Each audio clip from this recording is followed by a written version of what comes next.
আসসালামু আলাইকুম। জেলা প্রশাসকের কার্যালয় খাগড়াছড়ি পার্বত্য জেলার মেজরত শাখা থেকে গত 15 এপ্রিল একটি নিয়োগ বিজ্ঞপ্তি প্রকাশ পেয়েছে, যেখানে খাগড়াছড়ি পার্বত্য জেলার স্থায়ী বাসিন্দারা এবং যেসব বিবাহিত মহিলাদের স্বামীর স্থায়ী ঠিকানা খাগড়াছড়ি পার্বত্য জেলা, তারা আবেদন করতে পারবেন। আপনি যদি খাগড়াছড়ি জেলার বাহিরে হয়ে থাকেন, সেক্ষেত্রে আপনার জেলা এবং সমগ্র বাংলাদেশের নিয়োগ বিজ্ঞপ্তি দেখতে চ্যানেলটি ভিজিট করে আসুন। এখানে একটি ক্যাটাগরিতে ১৬টি পদ রয়েছে, অর্থাৎ অফিস সহায়ক গ্রেড ২০-এর ১৬টি পদ এখানে রয়েছে, যেখানে আবেদনের যোগ্যতা হচ্ছে কোনো স্বীকৃত বোর্ড হতে মাধ্যমিক অর্থাৎ এসএসসি বা সমমান পরীক্ষায় উত্তীর্ণ হতে হবে এবং এই চাকরির জন্য যে পরীক্ষাটা নিবে নিয়োগ পরীক্ষা, সেই পরীক্ষায় পাশ করতে হবে এবং বয়স হতে হবে 18 থেকে 32 বছর। সেটা 20 তারিখে অর্থাৎ 20 মে বয়স 18 থেকে 32 বছরের ভিতর হতে হবে। আবেদনকারীকে টেলিটকের ওয়েবসাইট dckc.teletalk.com.bd এই ওয়েবসাইটে গিয়ে আবেদনপত্র পূরণ করে জমা দিতে হবে।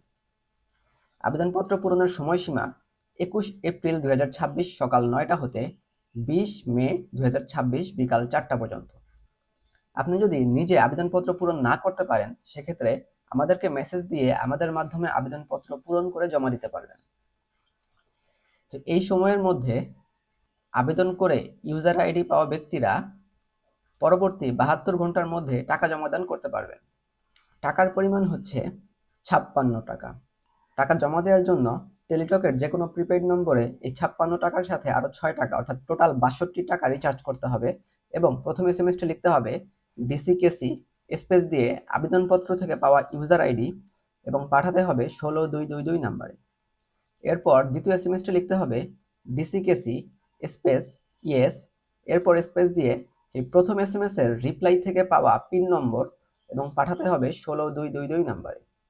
এরপর এর রিপ্লাইয়ে একটি ইউজার আইডি এবং পাসওয়ার্ড দেওয়া হবে, যেগুলো সংরক্ষণ করে রাখতে হবে, কেননা এই ইউজার আইডি এবং পাসওয়ার্ড ব্যবহার করে পরবর্তীতে প্রবেশপত্র ডাউনলোড করতে হবে। প্রবেশপত্র ডাউনলোডের সময়সীমা এবং পরীক্ষা সংক্রান্ত অন্যান্য তথ্য পরীক্ষার্থীর মোবাইল নম্বরে এসএমএস এর মাধ্যমে জানিয়ে দেওয়া হবে। এই ছিল আজকের নিয়োগ বিজ্ঞপ্তি সম্পর্কে বিস্তারিত তথ্য। কারো যদি কোনো প্রশ্ন থাকে, কমেন্টে অবশ্যই জানাবেন। আবারও বলছি, যদি কেউ নিজের আবেদনপত্র পূরণ না করতে পারেন, আমাদেরকে মেসেজ দিয়ে আমাদের মাধ্যমে আবেদনপত্রটি পূরণ করে নিতে পারবেন। যারা পরীক্ষা দিবেন তাদের জন্য রইল শুভকামনা। ধন্যবাদ সবাইকে। আসসালামু আলাইকুম।